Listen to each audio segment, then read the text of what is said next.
Clearly the most important question, have you figured out how this Patriots situation is going to work out? Do you maybe get one of the monitors on while you're fighting, or how does that work? I know in the middle of each round I'm going to have to get a play-by-play update what's going on in the game. I'm excited to get out. We'll be live streaming it as soon as we get out and balancing that with post-fight interviews, hopefully. The way it works, will you watch the start of the game while you get ready, or do you have to pull yourself completely away? No, I'm not jumping in until I can get glued to it for the rest of the game. So even if it's just the second half, but I'm excited about it, man. Ariel's got a lot of heat coming his way with the Patriots. I know he's a big Bills guy, and that's unfortunate this week. A lot was made, obviously, of this year away for you, right? I mean, from your point of view, valuable, would have done it differently. How do you take this last year? Just as it comes, could have gone either way. In our head, we were kind of sitting back for probably 6 months. That's what the doctors were saying on the suspension, and we're not trying to rush back in, man. And then the second half of that year layoff is just timing. We were trying to work our way back in, but the timing wasn't right. It wasn't working out. And here we are with a matchup January 15th, almost a year to the date. Yeah. Is it a fight that you go back and watch it all? I mean, do you watch it once and then say you don't want to see it again? Or is it one that you looked at a lot? I mean, what did you think of that fight? Just look at it as much as I want to. It's really, it didn't work out my way. But like I said, man, I finished that fight the way I started, on my own 2 feet. Props to Max. He fought a hell of a fight. And I definitely walked away from that fight with, an understanding of kind of what he was doing and things I'll take in with me for not only this next fight, but future fights, And I look forward to a round 6 with the uncrowned champ. Obviously, he's an all-time great, but, I mean, was there any part of you that, felt a little disrespected by some of the antics that he was putting on there?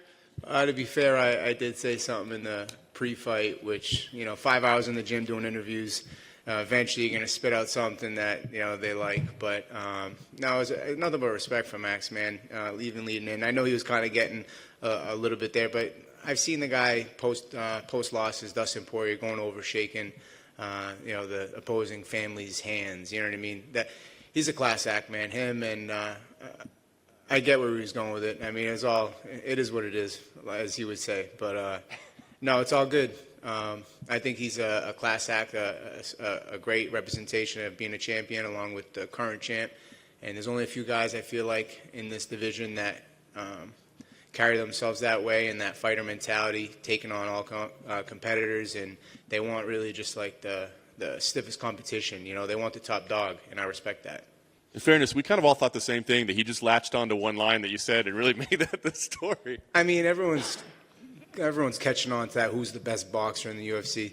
I mean, who really gives a shit? This is mixed martial arts. You know what I mean? Yeah, you could box, but I mean, there's elbows, there's knees, there's there's everything, man. I mean, and if you want to talk about who's the best boxer, I mean, everyone's got everyone's card at some point. So it's just musical chairs at this point, So they give you the matchup with Giga. Is this somebody that you had been watching his rise? Is he somebody that you thought, I bet we're going to match up at some point?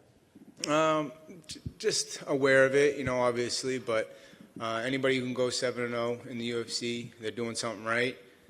He's found a way to win, but I just feel like I'm a different caliber opponent than he's faced, and I feel like I got the tools to beat him. Is it boxing versus kickboxing?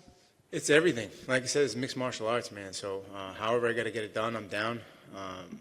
In the last fight, I probably could have showed a little bit more diversity, especially when things weren't panning out too well on the feet, but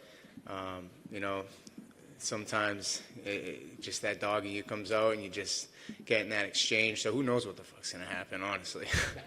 I dig it. This title scenario that was all playing out this week, did this impact you at all? I mean, you think, are they gonna pull Giga? Are they going to change things? I mean, did it mess with your preparation or focus at all? No, not one bit, man. I can't really control that, so I try not to put too much energy into it. Only thing I can control is me and my opponent, and Saturday night, it's coming soon, so for him to be focused on anybody else would be a big mistake. All right, last thing for me, I guess the goal here, obviously victory, but I mean, is this about getting back into title talks again and making sure, or is it just kind of starting again, I guess? It's just about getting my hand raised. My mindset getting into the UFC was if you keep winning, they can't deny you. I believe I was 16-2 before getting in here, and not asking for it. working for it, and that's my mindset. So, my mindset's just getting my hand raised this Saturday night, and that'll put me one step closer to its ultimate goal, which is getting that title around my waist. Hey, Calvin. How you doing? Good, man. How are you? Great. So, I mean, it's been a year, and, I mean, seeing those highlights for a year, I guess, did you become numb to it, or did you just kind of, like, ignore it? Neither. You guys care about that shit way more than I do. It's funny. It's only a thing if you make it a thing. I mean, it happens. On your way to success, setbacks happen. It's part of the recipe. But like I say, man, when I fall forward, and I fall into another main event. So I don't like to really reference it that most, but I mean, Ortega coming off his loss with Max, bounced back off a big W, fought for the title. In MMA, this happens. This is in boxing, and shit happens. You get back on the horse. Only way to get over something like this is to go out and get your hand raised, get a W. It's like I was getting over a girl. Find another. Go get your hand raised, man. It's the only way you get over it. Go out and get another rep. And I've heard that you have a very bitchin' sports memorabilia collection. Do I? I don't know. What do I got? I don't even really know. Maybe just a bunch of my old shit. I bagged up some of my old gloves, man, thinking I'm going to put them in a trophy box or something like that at some point, put them on the wall. Fucking all moldy. I was like, shit, I shouldn't have tied it so tight. I should have left some air to get in that thing. I got to fucking throw them out. That's my memorabilia. And then finally, I just wanted your thoughts on the Volkanovski versus Ortega fight. What were your thoughts on the fight and the performance between both of them? Champ, got a strong W. Ortega was in the fight, and such that round that he threw up the submissions. It was a great matchup, a great showing for the featherweight division, and I'm excited to hopefully share the octagon with both one day. Awesome, thank you. Yeah. Just on a conversation of memorabilia, I once had a boxing glove signed by Foreman, Ali, Tyson, Holyfield, Lennox Lewis, 5 other champions, left it in the sunlight, and all the ink faded off it. Oh my God.